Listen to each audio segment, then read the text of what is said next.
So this is my modern philosophy final, in which we had 3 prompts that we had to respond to.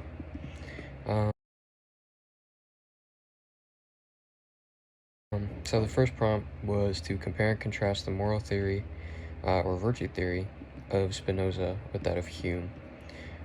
So first, I'll start with Hume. Hume's main argument, that's seen over and over and over in chapter 8, is that moral motivation cannot be grounded in reason. On page 249, he says, moral distinctions are not derived from reason, and this continues throughout the rest of the chapter.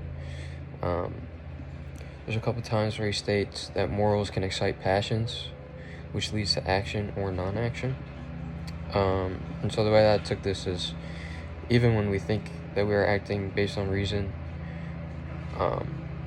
we can reduce our motivations down to some passions that is driving us.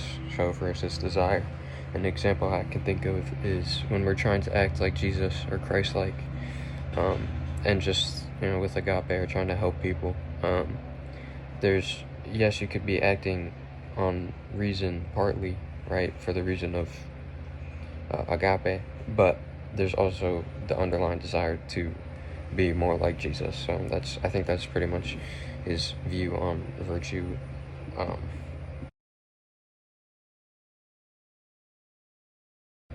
And Spinoza is pretty interesting. He presents the idea of good and evil as kind of being relative, much like perfect and imperfect.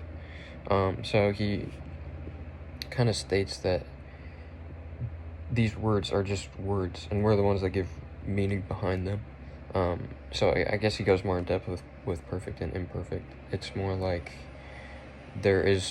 to him, there's no such thing as perfect and imperfect. There's only the idea of of perfect and imperfect that we have, and then we apply that to other things. So he applies this idea to good and evil. And even if we think that we're acting good, there's who's to say if we're doing good, or because good is just an idea that we've come up with. However, on page 218, he states, this does not mean that good and evil are relative terms. It is still the case that nothing taken in and of itself without comparison with or utility for some standard or model is good or evil. However, the subjectivism that was introduced with the Part 3 account of good and evil and carried through the preface to Part 4, when good and evil are relativized to only haphazardly form conceptions to serve as models for various kinds of things, including human beings, is now replaced by a more objective model. Good no longer means simply what one desires, nor does it mean only useful for making something approach what one may happen to believe to be a perfected specimen of its kind.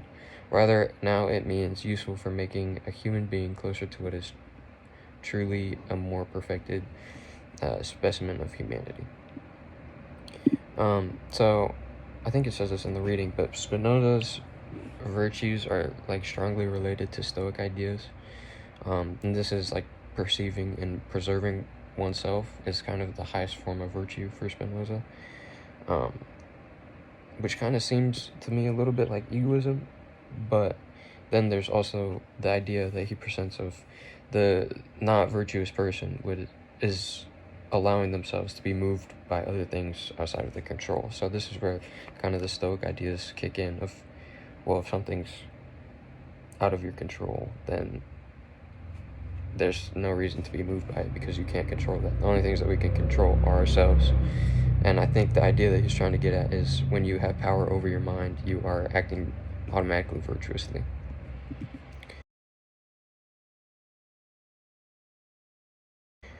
So the second prompt is, which aspects of the course did I enjoy the most? Nothing.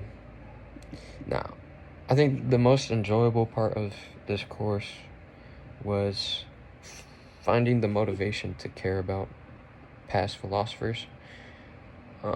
So for me, I would say this course has kind of opened my eyes to learning about the past and philosophies of the past.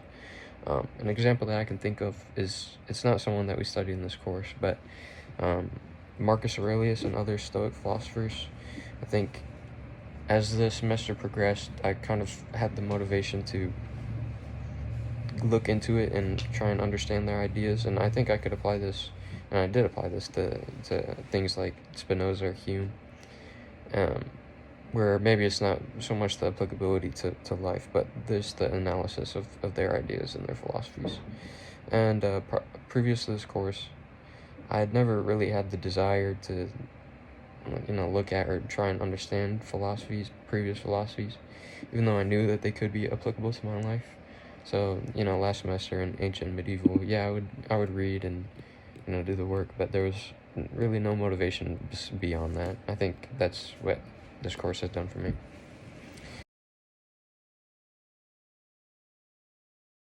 So the third prompt is what was the most challenging thing for me. The most challenging part of this course for me was the reading. The thing that got me was mostly the length of each reading. I could start reading the chapters fine, but my mind would be wandering after a couple pages. And this was partly also due to the style of the writing. Some of the language that was used in the readings was just unfamiliar to me. And I think last semester helped a little bit with ancient and medieval, because you'd have to cope with all their fancy words and whatnot. But I still found myself struggling sometimes to understand what they were saying or just not lose my train of thought. So.